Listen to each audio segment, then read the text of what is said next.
Damos comienzo a un nuevo programa, Servidores de Dios. Quien te habla es Manuel Cornejo. Estaré compartiendo la palabra de Dios y lo haré de una manera expositiva, versículo a versículo. Y en esta ocasión será en el Evangelio de Marcos, capítulo 13 y versículo 11, donde dice: Pero cuando os trajeren para entregaros, no os preocupéis lo que habéis de decir, ni lo penséis, sino lo que os fuere dado en aquella hora, eso hablad, porque no sois vosotros los que habláis, sino el Espíritu Santo. Dice la primera parte de este versículo: pero cuando os trajeren para entregaros, no os preocupéis por lo que habéis de decir. Note cómo el Señor advirtió antes que los creyentes no debían de angustiarse por las persecuciones que vendrán en aquellos días, como señala el versículo 7, ya que los creyentes serán encarcelados, golpeados, perseguidos y además llevados a los tribunales y juzgados por su testimonio. En tal situación semejante, la preocupación propia por una buena defensa ante el tribunal es lógica y también es natural. Sin embargo, el Señor les dice que no deben de preocuparse, elaborando su defensa de antemano. Y nótese aquí cómo Marco está usando el verbo que significa estar ansioso de antemano, en este caso traducido como preocupéis de antemano, ya que esta es la única vez que aparece el verbo y puede muy bien haber sido del propio Marcos. Sigue diciendo este versículo: ni lo penséis, sino lo que os fuere dado en aquella hora, eso hablad. Sin premeditar en qué dirá en su defensa, el creyente perseguido pone su situación íntegramente en las manos de Dios, sabiendo en todo momento y preciso que recibirá las palabras que debe de decir. Y no solo premedita lo que dirá en su defensa, sino que podrá también descansar tranquilo todo el tiempo anterior a su juicio. Y un ejemplo bien claro lo hallamos en la confianza en el Señor, en una situación así en la cual tenía el apóstol Pedro, que él estaba durmiendo en su celda la noche anterior al día preparado por Herodes para darle muerte, de manera que tuvo que ser despertado por el ángel enviado por Dios para librarle. Hechos de los Apóstoles, capítulo 12, versículo 6 en adelante. Sigue diciendo este versículo: porque no sois vosotros los que habláis, sino el Espíritu Santo. Nótese aquí como la provisión de lo que han de decir en su defensa será dada en el momento oportuno por el Espíritu Santo. Y es el Espíritu Santo que conducirá al acusado a utilizar las palabras convenientes para su defensa. El apóstol Pablo confiaba en que el Espíritu le suministraría las palabras necesarias como resultado de la intercesión de los creyentes cuando esperaba que lo juzgasen. Noten lo que dice en Efesios, capítulo 6, los versículos 18 al 20, donde dice: orando en todo tiempo con toda oración y súplica en el Espíritu, y velando en ello con toda perseverancia y súplica por todos los santos, y por mí, a fin de que al abrir mi boca me sea dada palabra para dar a conocer con denuedo el ministerio del Evangelio, por el cual soy embajador en cadenas, que con denuedo hablé de él como debo de hablar. Por otro lado, es interesante notar el proceso en la vida del cristiano. Y note que Dios llama, Dios envía, Dios permite la persecución, Dios defiende al perseguido, y enviados por Cristo son perseguidos por la causa de Cristo, pero también son defendidos por Él. Y el Espíritu Santo actúa en ellos asumiendo su defensa.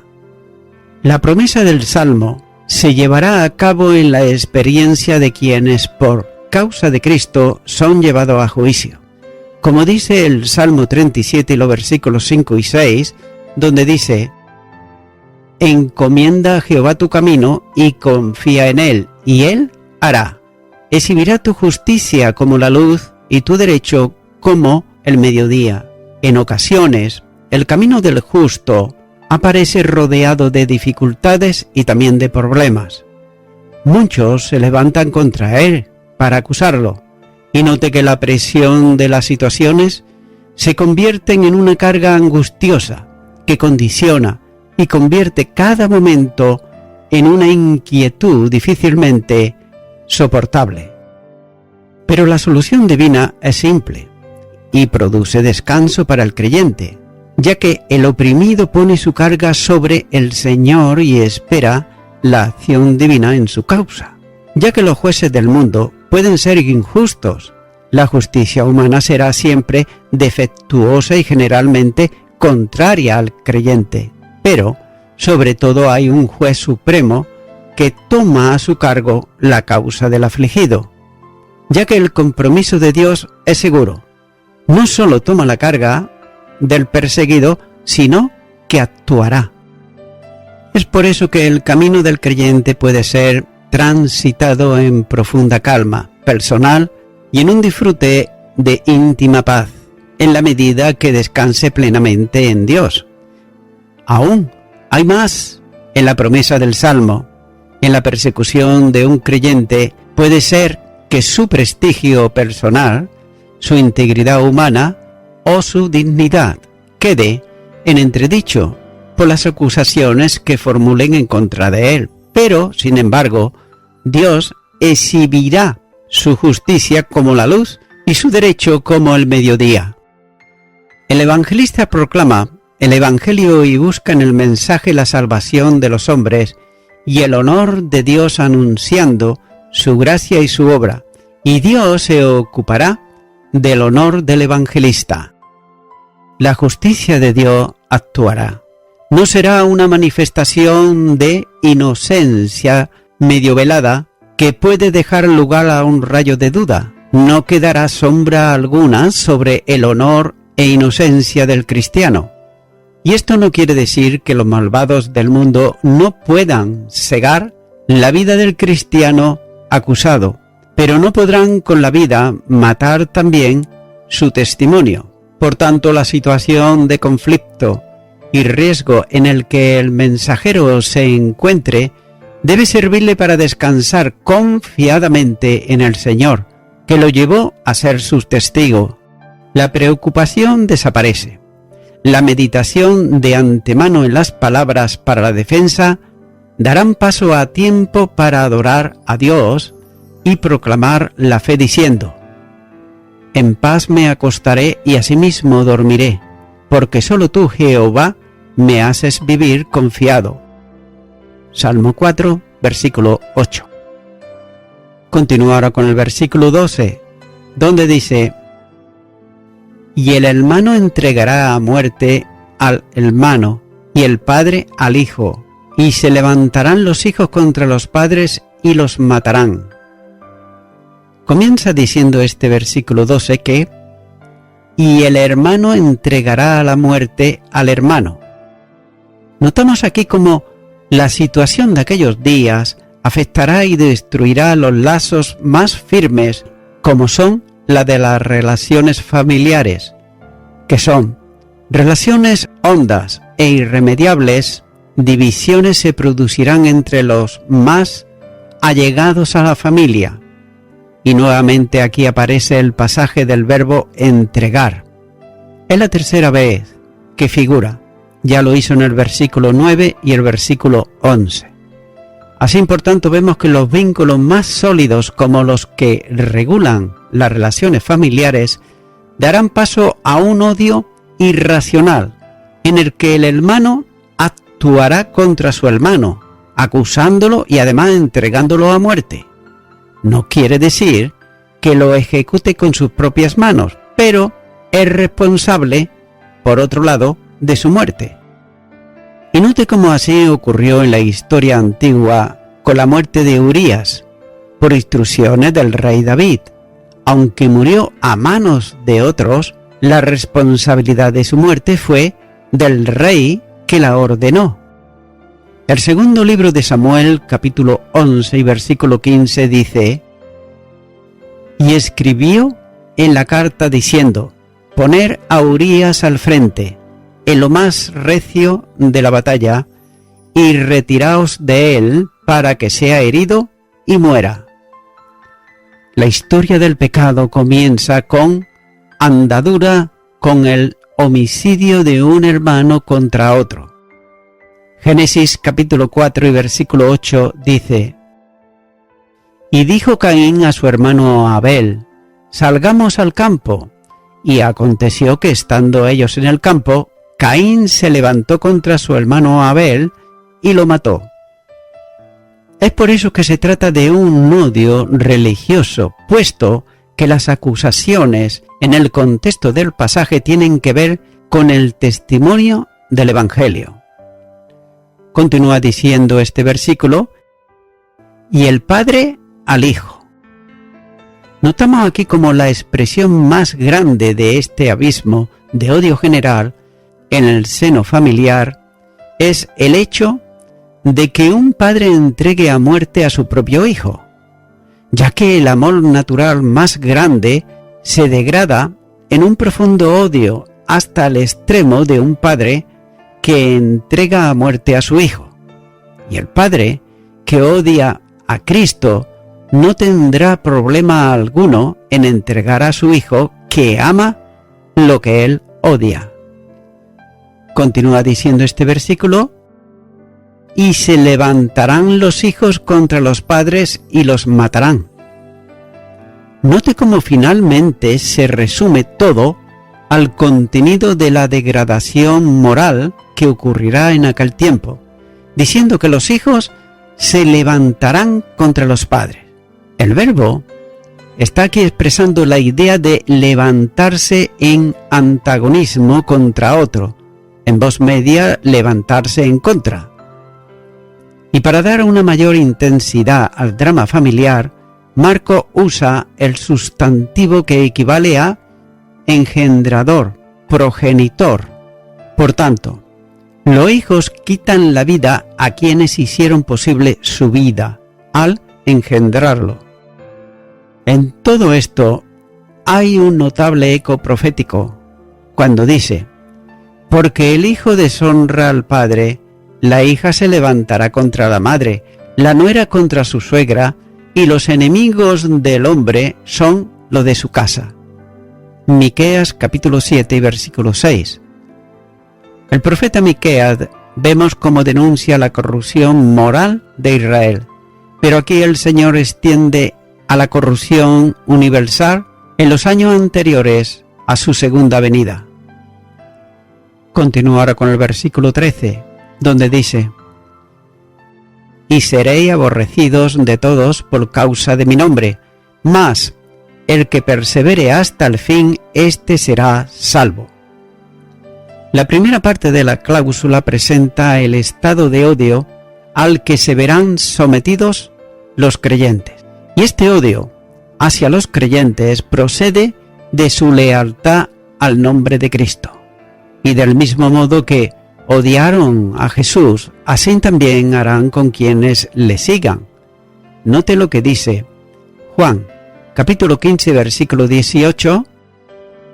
Si el mundo aborrece, sabed que a mí me ha aborrecido antes que a vosotros. Y Juan, capítulo 16 y versículo 33 dice: estas cosas os he hablado para que en mí tengáis paz. En el mundo tendréis aflicción, pero confiad, yo he vencido al mundo. Los que en aquellos días serán enviados por el Señor para proclamar un mensaje de esperanza, van a ser odiados por todos. Y note que el odio no es de algunos o de muchos, sino de todos, entendiendo naturalmente que se trata de quienes no creen en Jesús, ya que el desprecio o el odio por causa del nombre de Cristo no debe de extrañar al creyente en cualquier tiempo.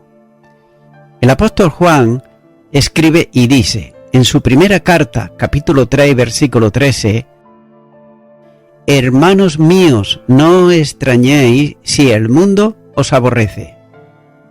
Por tanto, no debe de causar extrañeza el comportamiento del mundo, porque así fue desde el principio.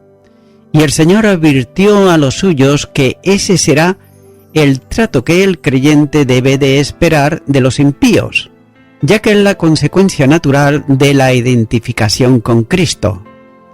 Gálatas, capítulo 2 y versículo 20 dice, «Con Cristo estoy juntamente crucificado, y ya no vivo yo, mas vive Cristo en mí.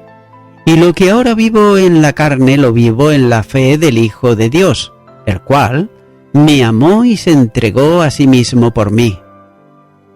Por otro lado, nótese que la frase es bien fuerte cuando les dice, «Seréis odiados por todos».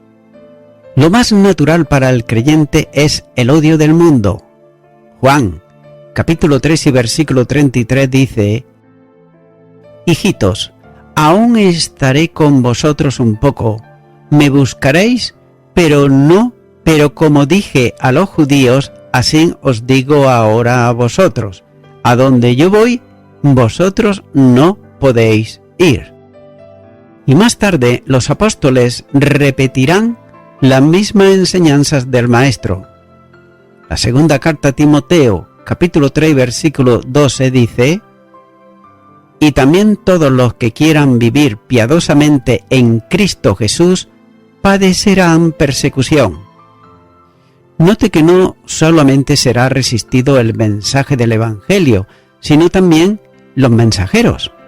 Por tanto, el Señor advierte de la necesidad de perseverar, aún en la persecución, ya que no se trata de salvarse perseverando, sino que el que persevera lo hace porque es salvo, ya que todo salvo tendrá en mayor o menor grado la experiencia del conflicto en el mundo. Y quien quiera vivir una vida de compromiso con Cristo debe de estar dispuesto a pasar tribulación y permanecer firme en medio de ella.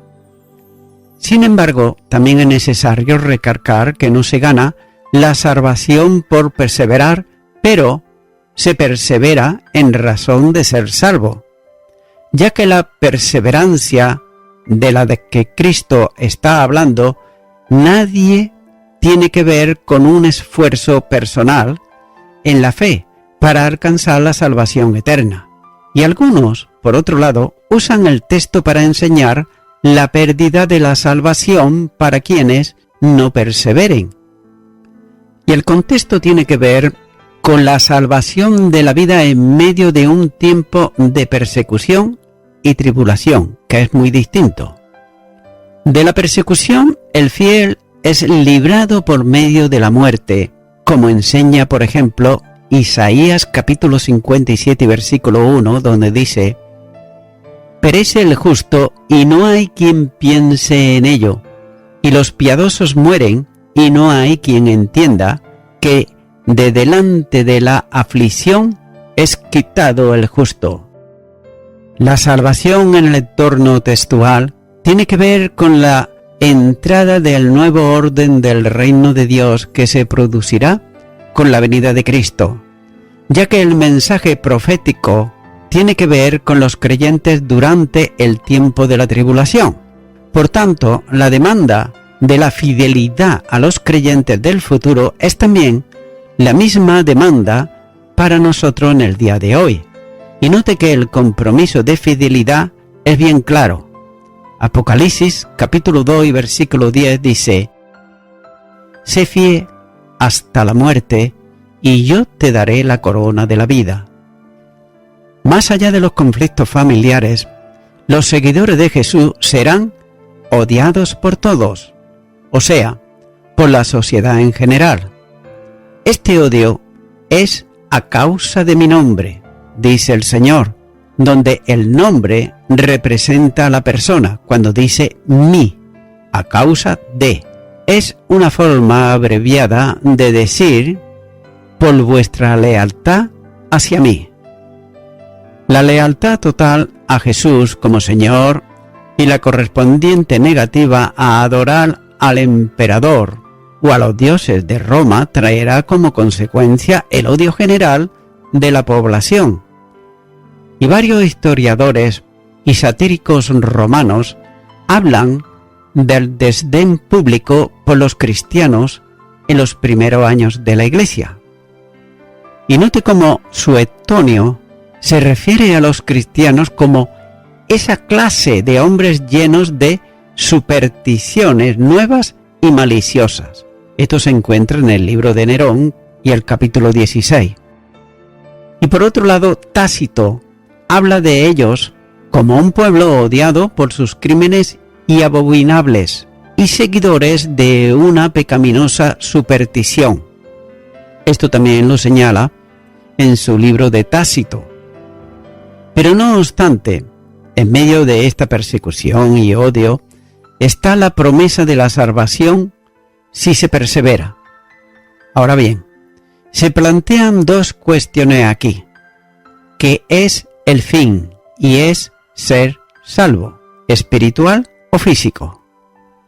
Note que el fin podría ser, primeramente, la destrucción de Jerusalén. En segundo lugar, podría ser el fin de los tiempos cuando el Hijo del Hombre regrese. Y el tercero, el fin de la vida, habiendo permanecido fiel a lo largo de las distintas pruebas.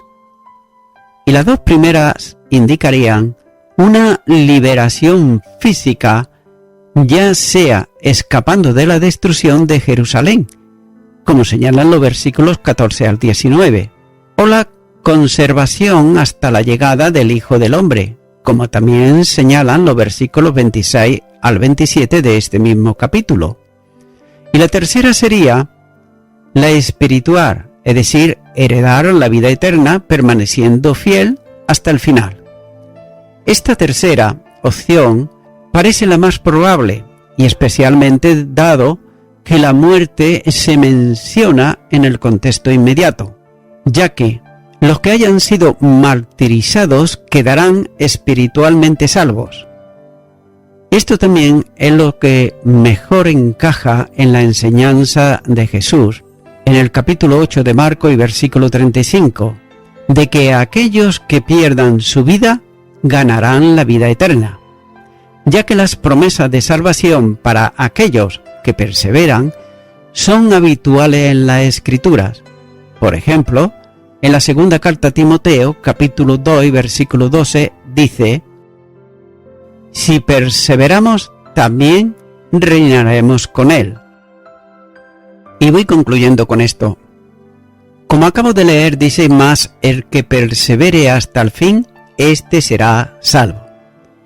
Esto significa el que persevere en la fe de Jesucristo. Suelen haber, en muchos casos, dentro de la propia familia, miembros que no soportan que uno de ellos se convierta a Cristo, y por esta razón tratarán de hacerle la vida lo más imposible para que abandonen. Pero Jesús está dando una promesa aquí, ya que el que persevere hasta el fin, éste será salvo. Amigo y amiga oyente, todo en esta vida tiene un coste. Por ejemplo, Jesús entregó su vida en la cruz del Calvario a favor del pecador y la pecadora arrepentido y arrepentida. Y también, pero de otra manera, el seguidor de Jesucristo pagará en muchos casos el rechazo de tal vez amigos y familiares. Pero eso no quiere decir que vamos a aborrecerlos, sino todo lo contrario. Los vamos a estar amando aún muchísimo más que antes, pero no con nuestro amor, sino con el amor de Dios que ha sido derramado en nuestros corazones y nos capacita para ello. Es por eso que, mi amigo, mi amiga oyente, la promesa de Jesús vale la pena.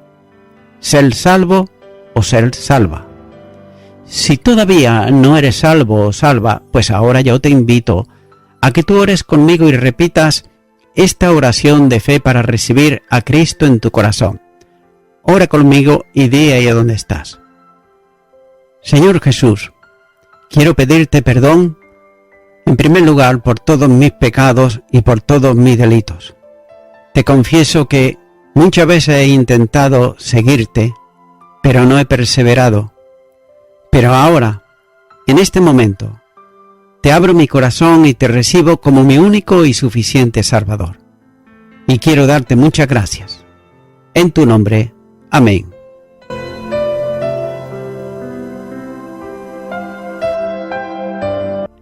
Amigo y amiga oyente, si tú has hecho esta oración de corazón, te recomiendo que comiences a orar a Dios, en primer lugar, en el nombre del Señor Jesucristo.